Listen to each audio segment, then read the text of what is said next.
Good morning. It's another beautiful morning. Of course, it's another beautiful topic in chemistry. Nothing but chemical reactions of alcohols and phenol, the very basic introductory part. है ना? ऐसा आमतौर पे ऐसा होता है कि जो रिएक्शंस होते हैं ना, उनको तो हम लोग जैसे याद करना पसंद करते हैं, पर थोड़ा सा मैकेनिज्म पर शायद आई मे बी इंटायरली रॉन्ग, कम ध्यान देना पसंद करते हैं. लेकिन मैकेनिज्म को सीखा जा सकता है. मेरा पर्सनल ओपिनियन ये हो सकता है कि गलत भी हो सकता है एक्चुअली. इससे हम क्यों थोड़ा सा दूर हटते हैं ना, क्योंकि हमको जैसे इंडक्टिव इफेक्ट हो गया, इलेक्ट्रोमैग्नेटिक इफेक्ट हो गया, प्लस आई प्लस ई माइनस ई, रेजोनेंस हो गया, हाइपर कॉन्जुगेशन हो गया. रेजोनेंस के स्ट्रक्चर तो बहुत इंपॉर्टेंट होते हैं. यानी ऐसा नहीं हमको इनकी डेफिनेशंस नहीं आती है, पर ऐसा मुझे लगता है कि शायद हम इनको अप्लाई करने में चूकते हैं. हम कार्बोकेटाइन बना लेते हैं, एक किसी स्पीशी को निकाल के बाहर फेंक दिया, कार्बोकेटाइन बन गया, पर हम शायद इस पर ध्यान कम देते हैं कि क्या इसमें ज़्यादा स्टेबिलिटी की चांसेस हैं, कुछ शिफ्टिंग हो सकती है क्या, हाइड्राइड शिफ्टिंग हो सकती है क्या, मिथाइल शिफ्टिंग हो सकती है क्या. और थोड़ा सा अगर ये सेंस आ जाता है तो you may enjoy the mechanism. बस यही तो जानना है कि न्यूक्लियोफाइल कौन है, इलेक्ट्रोफाइल कौन है. ये जानना है. इलेक्ट्रॉन कोई दे देगा तो इलेक्ट्रॉन डेफिशिएंट हो जाएगा, पॉजिटिव आ जाएगा. इलेक्ट्रॉन कोई लपक लेगा तो नेगेटिव आ जाएगा. तो उस पर ऑफकोर्स मतलब ये तो सिंपल सी कहानी होती है ना. तो रिएक्शन मैकेनिज्म यही तो होता है, और क्या होता है, अलग से थोड़ा ना कुछ है. तो अभी शुरू करते हैं. ये तो हमने कर दी पंचायत. अब देखिए क्या होता है. अल्कोहल और फिनॉल की मैक्सिमम जो रिएक्शंस होती है ना, वो उसमें प्रेजेंट हाइड्रोक्सी ग्रुप के कारण होती है. ठीक है. अल्कोहल फिनॉल में जितनी भी केमिकल रिएक्शंस होती हैं वो उसमें प्रेजेंट हाइड्रोक्सी ग्रुप के कारण होती है. ऐसा नहीं है कि इससे अटैच जो आर है या ए आर है ये इनको प्रभावित नहीं करता. डेफिनेटली इससे अगर ये लिंक है, अटैच्ड है, तो थोड़ा ना थोड़ा इनका इफेक्ट तो पड़ेगा. जैसे आर में आपको रेजोनेंस नहीं मिलेगा, ए आर में आपको जो फिनॉलिक है C6H5 मिलेगा, जो फिनाइल मिलेगा, उसमें तुम्हें रेजोनेंस मिलेगा. उससे इसकी सेहत पे फर्क पड़ता है. ठीक है कि नहीं. यानी कुल मिलाकर के अभी तो मोटे तौर पे ये कहा जा सकता है कि हाइड्रोक्सी की ही इंपॉर्टेंस होती है इन जनरल अल्कोहल्स में, लेकिन इससे जुड़े हुए अल्काइल या अराइल ग्रुप को आप नजरअंदाज नहीं कर सकते. ठीक. दो तरह के प्रोसेस होते हैं, दो तरह के रिएक्शंस होते हैं अल्कोहल और फिनॉल में. पहला रिएक्शन देखिए, दोनों की इंपॉर्टेंस है, बहुत आराम से समझिएगा, बहुत ही प्यारी सी कहानी है. रिएक्शन ऐसा जिसमें कि क्लेवेज होता है ऑक्सीजन और हाइड्रोजन बॉन्ड का. देखिए अल्कोहल है तो अल्कोहल मतलब में क्या लिखना है मुझे, ROH. आपको पता है आर को क्या, आर मतलब क्या, C. हमें मतलब तो C से है ना. अब क्या, O और ये H. अब देखो क्या हुआ, ये बॉन्ड टूट गया. ध्यान से देखो कौन सा बॉन्ड टूट गया. अभी please don't ask about valency है, मैं बस इतना कह रहा हूँ ये CO है तो यार बॉन्ड क्या, CO बॉन्ड अभी बरकरार है, पर OH बॉन्ड टूट गया. अब OH बॉन्ड कब टूटेगा, सोचो OH बॉन्ड कब टूटेगा. पहला, या तो H को सब्सटीट्यूट किया जाए, समझिएगा, या तो H को सब्सटीट्यूट किया जाए, H को हटा के कोई सोडियम पोटेशियम टाइप का बीमारी इसमें आके लग जाए तो ये पॉसिबिलिटी है कि H चला जाए. नंबर 2 क्या हो सकता है, समझिएगा. नंबर 2 ये कि ये हाइड्रोजन बाहर आ जाए एज अ प्रोटॉन, तो डीप्रोटोनेशन. Am I clear. क्या हो जाए, डीप्रोटोनेशन, हट जाए यहां से प्रोटॉन. भाई हाइड्रोजन बाहर आ जाए इन टर्म्स ऑफ प्रोटॉन, तो दो ही कंडीशन में OH बॉन्ड टूटेगा, समझिए ना. या तो H से कोई ताकतवर आ जाए जो H को यहां से हटा के खुद आ जाए. Am I clear. दूसरी पॉसिबिलिटी ये है कि H डिपार्ट हो जाए एज H+. थोड़ा इसको एनालाइज करते हैं, थोड़ा सा इसका पोस्टमार्टम करते हैं, मुझे उम्मीद है आपको मजा आएगा. जैसे मान लीजिए आपने कहा आपके पास अल्कोहल है, R है, O है, और आपके पास H है. Am I clear. चलिए अब मान लीजिए ये क्या चीज़ है भाई, न्यूक्लियोफाइल का है. दिख रहा है ना, दिख रहा है ना लोन पर इलेक्ट्रॉन लगे हुए ऑक्सीजन के ऊपर, तो क्या चीज़ है, न्यूक्लियोफाइल. अब देखिए ध्यान से मैं क्या लिख रहा हूँ, मैं लिख रहा हूँ ऐसे C, और मैंने क्या किया यहाँ बना दिया प्लस. M I clear. ये क्या चीज़ है, दिस इज इलेक्ट्रोफाइल. अरे भाई साहब इलेक्ट्रॉन डेफिशिएंट है और इसमें इलेक्ट्रॉन ये एक्सेस में दिख रहा है, एक्सेस मतलब है बॉन्ड के अलावा भी इसके पास इलेक्ट्रॉन्स हैं, लोन पेयर है. ठीक. अब क्या होगा, देखिए ध्यान से, ये इलेक्ट्रॉन ये ऐसे गए, समझिएगा इस पूरी कहानी को. ठीक है. जब ये C+ के पास इलेक्ट्रॉन आ गए, पेयर आ गया इलेक्ट्रॉन का, तो सिर के ऊपर से चार्ज गायब हो गया, सिर के ऊपर से चार्ज गायब हो गया इसके. Am I clear. तो स्ट्रक्चर C का कैसे बन गया, मैं पहले बना देता हूं C का स्ट्रक्चर. इसकी सभी वैलेंसीज ऐसी हो गई. चूंकि ऑक्सीजन इलेक्ट्रॉन दे दिए तो ऑक्सीजन के सिर पे क्या जाएगा, प्लस. कितने बचे इसके पास, 2 ही. भाई एक ही लोन पेयर बचेगा ना. अच्छा क्या जुड़ा हुआ था इससे, R जोड़ दीजिए. अब क्या बचा है जोड़ने के लिए, H जोड़ दीजिए. क्या मैं आपको बता पाया, भाई इसने लोन पेयर ऑफ इलेक्ट्रॉन इसको दे दिया, तो इसने इलेक्ट्रॉन दे दिया, इस पर पॉजिटिव आ गया, इसका पॉजिटिव गायब हो गया. Am I clear. इसकी वैलेंसी 4 हो गई, ये ठीक हो गया. Am I clear. अब देखिए इसके आगे का सीन क्या बनता है बॉस, कि ये जो H है, ये H समझिएगा. अब R और H दोनों में कंपटीशन है, तो आर और एच में एच जीत जाएगा, छोटा साइज, वही स्टेरिक हिंड्रेंस और जो कहानी आप पढ़ते हैं। तो कुल मिलाकर के क्या हुआ, ये बॉन्ड की शिफ्टिंग यहाँ हो गई। समझते हैं बॉन्ड अपने आप में कोई लकीर या कोई इस तरह से स्टिक टाइप की नहीं है, ये केवल representation lone pair of electron का, लोन पेयर नहीं एक्चुअली बॉन्डेड पेयर का, कि एक ऑक्सीजन का इलेक्ट्रॉन होगा, एक एच का इलेक्ट्रॉन होगा, वो इलेक्ट्रॉन का अपीयरेंस बताने के लिए हम सिर्फ लाइंस खींचते हैं।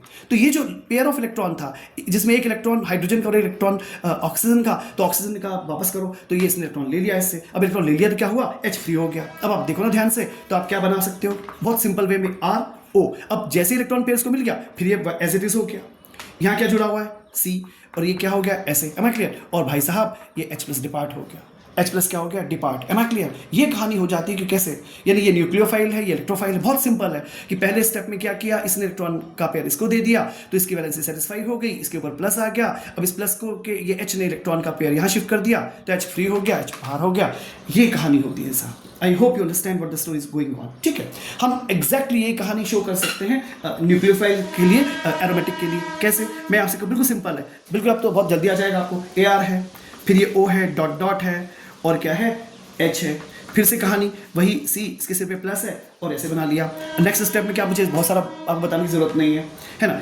ये AR हो जाएगा, फिर ये O हो जाएगा, इस पे आ जाएगा प्लस, इस पे आ जाएगा डॉट डॉट, इस पे आ जाएगा C, इस पे वैलेंसी सेटिस्फाइड, और इसमें जुड़ा हुआ है एक हाइड्रोजन। फिर वही कहानी, ये जो दिख रहा है ये शिफ्टिंग इस ऑक्सीजन पे हो जाएगी। जैसे शिफ्टिंग हो जाएगी तब आप क्या बनाइएगा, AR यहाँ हो जाएगा, ठीक है, AR यहाँ हो जाएगा, ये O हो जाएगा, ये C हो जाएगा, और ये H प्लस बाहर। आई होप आप समझ पा रहे होंगे कि क्या इसमें स्टेप्स होते हैं। ये पहले टाइप की रिएक्शन होती है, जैसे मैं आपको कहा, जिसमें क्या होता है, CO H का क्लेवेज होता है, H बाहर चला जाता है। और जैसे मैंने आपसे कहा कि H जो है बाहर जाने के दो सलीके, या तो सब्स्टिट्यूट हो जाए या फिर ये प्रोटॉन की तरह डिपार्ट हो जाए, जो मैंने आपको बताने की कोशिश की। ठीक है, अच्छा दूसरी बात कर लेते हैं। दूसरी पॉसिबिलिटी क्या बन सकती है साहब? दूसरी पॉसिबिलिटी ये बनती है कि ऐसे रिएक्शंस हो जिसमें क्लेवेज हो किसका, देखो ये C है और इसको मैं लिख रहा हूं OH जानबूझ के ऐसे, ठीक है ना। यानी इसमें क्या क्लेवेज है, देखो ध्यान से, इसमें CO का क्लेवेज है। इसके पहले COH का क्लेवेज था, पहले COH का क्लेवेज था, अब COH का क्लेवेज है। यानी अब C और O के बीच का बॉन्ड टूट रहा है, ठीक है ना। अब जब ये बॉन्ड टूटेगा तो क्या सीन बनता है, ठीक है। ये कैसे हो सकता है, सोचिए कब होगा। फिर वही कहानी, या तो सब्स्टिट्यूशन हो जाए, या तो सब्स्टिट्यूशन हो जाए इस OH का, यानी फिर से वही कहानी कि या तो इसमें OH से कोई तगड़ा ग्रुप आ जाए जो OH को यहाँ से हटा के खुद इसको इसकी जगह ले ले, ठीक है, एक पॉसिबिलिटी है। दूसरी पॉसिबिलिटी ये है कि किसी तरीके से इसका रिमूवल हो जाए, किसी भी तरह से इसका रिमूवल हो जाए। Am I clear? देखिए, अगर आप पिछले वाले से कंपेयर करेंगे तो एग्जैक्टली वही हुआ था। H से कोई अच्छा आ गया तो H चला गया। Am I clear? सिमिलरली क्या किया आपने, किसी, देखो समझने की कोशिश करना, वो सब्स्टिट्यूट था, और फिर दूसरे केस में क्या हुआ कि डिप्रोटोनेशन हो गया, खुद ही बाहर हो गया। तो यहां पर भी यही OH बाहर हो गया। तो ये रिमूवल है, ये सब्स्टिट्यूशन है, यही पॉसिबिलिटी से बनती है। अच्छा, अब एक इंपॉर्टेंट बात है, यही बस इंपॉर्टेंट है, यही इंपॉर्टेंट है। जब CO और H टूटा था, जब H बाहर गया था, तो याद है क्या आपको इसका बिहेवियर कैसा था, एज अ न्यूक्लियोफाइल था। क्या बिहेवियर था, न्यूक्लियोफाइल। अब क्या होगा, जब COH टूटेगा तब इसका बिहेवियर एज इलेक्ट्रोफाइल होगा। यानी अल्कोहल्स कैसे बिहेव करेंगे, इलेक्ट्रोफाइल्स की तरह। बस एक बहुत इंपॉर्टेंट जजमेंट आ गया आपके पास। पता है क्या जजमेंट है आपके पास? पहली चीज, अगर COH टूटेगा तो जो अल्कोहल होगा वो एज अ न्यूक्लियोफाइल बिहेव करेगा, लेकिन जब COH टूटेगा तो जो अल्कोहल होगा एज इलेक्ट्रोफाइल बिहेव करेगा। यही तो चीजें सीखनी होती है, यही तो चीजें इंपॉर्टेंट होती है। कैसे हो गया ये, जरा देखिए इस कहानी को, ऐसे कैसे हो गया। ठीक है, let me tell you. Suppose मैंने लिखा अल्कोहल से कुछ भी लिख दो, RCH2OH लिख दिया। देखिएगा ध्यान से कि क्या स्टेटस बन सकता है, ये OH कैसे रिमूव होगा। ठीक है, क्या हुआ, प्रोटोनेशन। देखिए वहां पे क्या था, डिप्रोटोनेशन, यहाँ पे क्या प्रोटोनेशन हो रहा है, प्रोटॉन आ गया इसके ऊपर। जैसे ही प्रोटॉन आएगा तो क्या सीन बनेगा, R हो गया, CH2 हो गया, इस फिर वही कहानी, प्रोटॉन आने से ये ऐसे हो गया, एक इसमें प्लस और यहाँ पर H जुड़ा हुआ है और एक और H यहाँ जुड़ा हुआ है। Am I clear? अब इसी ऑक्सीजन पे H और इसी पर H। M I clear? ध्यान से देखिएगा, H और ये O पे सिंग एक लोन पेयर बचा और प्लस चार्ज आ गया। ये क्या है, this is called protonated alcohol. What is this? This is protonated alcohol. ये तो प्रोटोनेटेड अल्कोहल है। Am I clear? अब क्या होता है, इस पर अटैक, अब इसका बिहेवियर देखो कैसा हो गया, ये अल्कोहल का बिहेवियर कैसे हो गया, इसका बिहेवियर इलेक्ट्रोफाइल की तरह बिहेव करेगा। Am I clear? क्योंकि पॉजिटिव है तो इलेक्ट्रोफिलिक बिहेवियर, मतलब इस पर कौन अटैक करेगा, न्यूक्लियोफाइल। चलिए अटैक कराते हैं इसके ऊपर। तो कैसे कह सकते हैं, मैं इसी को दोबारा लिख रहा हूं, कैसे, ऐसे लिख रहा हूं कि R है, CH2 है और OH2 है और उसमें प्लस है। ठीक है, और एक लोन पेयर लिख दिया, अरे इसी को लिखा है भाई RCH2 लिखा है, OH लिख दिया, OH2 लिख दिया, ऐसे लिख दिया।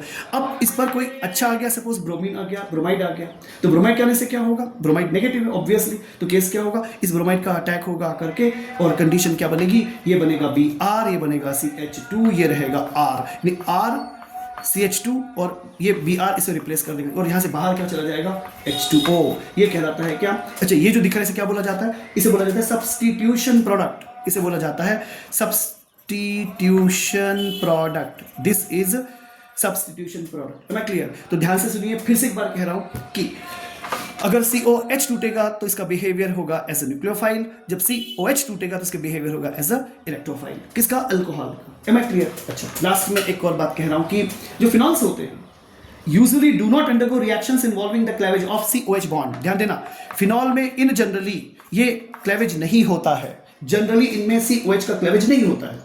Instead undergo a number of electrophilic substitution reactions of the benzene ring। देखेंगे आप इस चीज को, बेंजीन रिंग में सब्स्टिट्यूशंस होते हैं, लेकिन फिनॉलिक जो फिनाइल ग्रुप होता है यार, ये जो होता है ना, और ये OH आमतौर पर ये क्लेवेज नहीं होता है। फिनॉल में आमतौर पर ये क्लेवेज नहीं होता है, प्रोटोनेशन वाला होगा, पहला वाला प्रोसेस होता है, पर इसमें COH का टूटना आमतौर पर नहीं होता है, ये दिमाग में रखिएगा, ठीक है। तो अल्कोहल्स क्या होते हैं, are versatile compounds because they act both as electrophile and nucleophile. समझिएगा, अल्कोहल में तो ऐसा होता है, बहुत प्रेम से पहला वाला भी हो जाता है और ये दूसरा वाला भी हो जाता है, बहुत ही इजीली हो जाता है, तो उस केस में अल्कोहल वर्सेटाइल हो जाता है।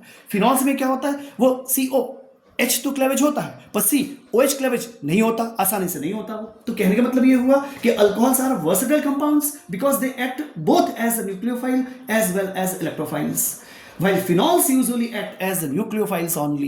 क्या वैसे बिहेव करते हैं, सिर्फ न्यूक्लियो, जो पहला वाला था वही होता है फिनॉल्स में। सुनना है आपको? तो ये बहुत बहुत इंपॉर्टेंट था। आई होप कि आपने इस छोटी से मैकेनिज्म के पार्ट को शायद एंजॉय किया हो, नहीं तो एक बार बुक से पढ़ के देखिए, और आज आप इसका अलग अलग किताबों से रिवीजन करेंगे तो आपको शायद मजा आएगा, ठीक है। Hopes you simply enjoy, else just try to enjoy the same process naturally the number of chemical reactions along with their mechanism। So good day, please keep on studies।